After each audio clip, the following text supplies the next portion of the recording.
NgokukaMathewu 21.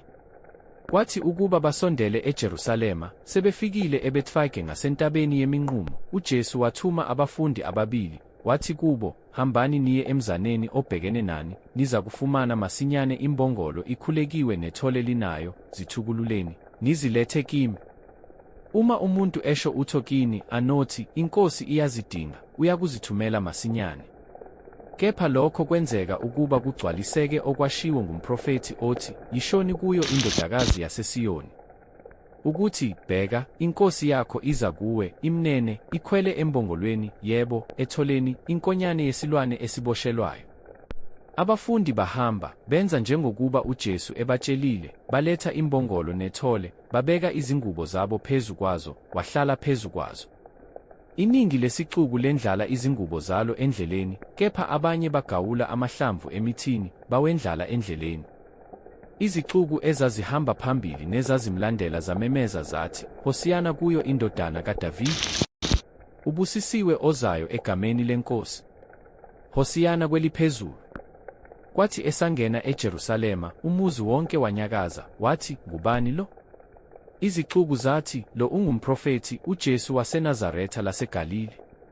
uJesu wayesengena ethempelini, waxosha bonke abathengisayo nabathengayo ethempelini, wagumbuqela amatafula abashintshelana imali nezihlalo zabathengisa ngamajuba. Wathi kubo, kulotshiwe ukuthi, indlu yami iyakubizwa ngokuthi indlu yokukhuleka, kepha nina niyenza umhume wabaphangi. Kwase kufika kuye izimpumputhe nezinyonga ethempelini, waziphulukisa. Kepha abaphristi abakhulu nababhali, bebona izimangaliso azenzayo nabantwana bememeza ethempelini, bethi, Hosiyana kuyo indodana kaDavide, bacasuka, bathi kuye, uyakuzwa lokhu abakushoyo labana?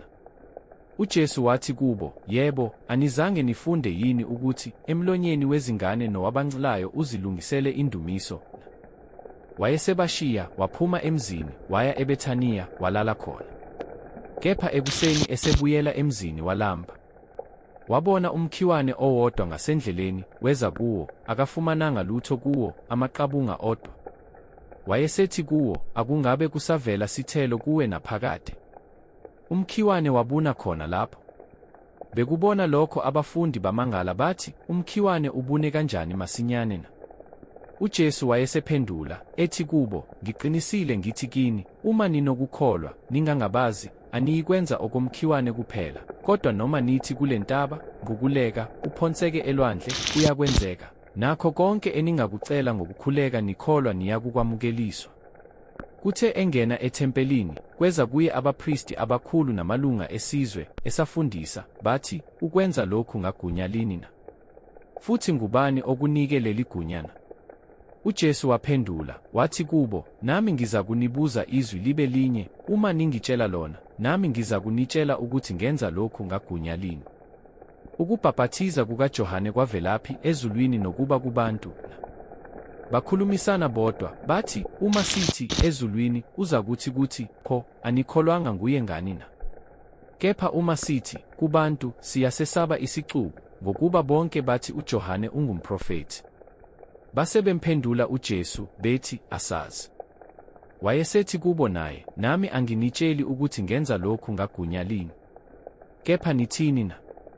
Umuntu wayenamadodana amabili, waya kweyokuqala, wathi, mntanami, hamba, uyosebenza namuhla esivinini. Yaphendula yathi, angithandi, kodwa ngasemuva yaguquka, yaya. Wayeseya kwenye, washo kanjalo. Yona yaphendula yathi, ngiyaya, Nkosi, kepha kayiyanga. Yiyiphi kulawa amabili eyenza intando kayise na? Bathi kuye, eyokuqala. uJesu wathi kubo, ngiqinisile ngithi kini, abathelisi nezifebe bangena phambi kwenu embusweni kaNkulunkulu.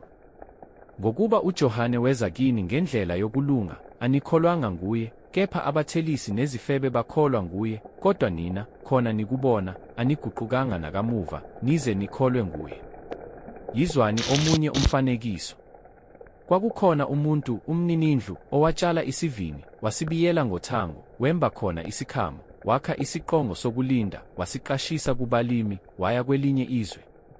Kwathi sekusondele isikhathi sezithelo, wathuma izinceku zakhe kubalimi ukuba zithathe izithelo zakhe. Abalimi bazibamba izinceku zakhe, enye bayishaya, enye bayibulala, enye bayikhanda ngamatshe.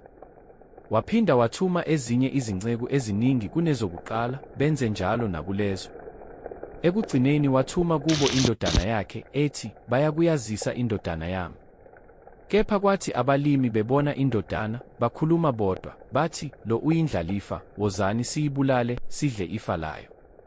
Base beyibamba, bayiphonsa ngaphandle kwesivini, bayibulala. Pho-ke, mhla kufika umninisivini, uza kubenze njani labo balimi na? Bathi kuye, uza kubabhubhisa kabi labo ababi, isivini sakhe sinikwe abanye abalimi abayakumnika izithelo ngezikhathi zazo. UJesu wathi kubo, "Anizange nifunde yini emibhalweni ukuthi itshe abalinqabayo abakhi? Lona laba yinhloko yegumbi, lona lavela enkosini, liyisimangaliso emehlweni ethu na? Ngalokho ngithi kini, niyakwamukwa umbuso kaNkulunkulu, uphiwe isizwe esiyakuveza izithelo zawo. Owayo phezu kwaleli tshe uyakuphohlozwa, kepha yilowo nalowo eliyakuwela phezu kwakhe liyakumcolisa." Abaphristi abakhulu nabaFarisi beyizwa imifanekiso yakhe bazi ukuthi ukhuluma ngabo. Base befuna ukumbamba, kepha bazesaba izixuku, ngokuba zazithi ungumprofethi.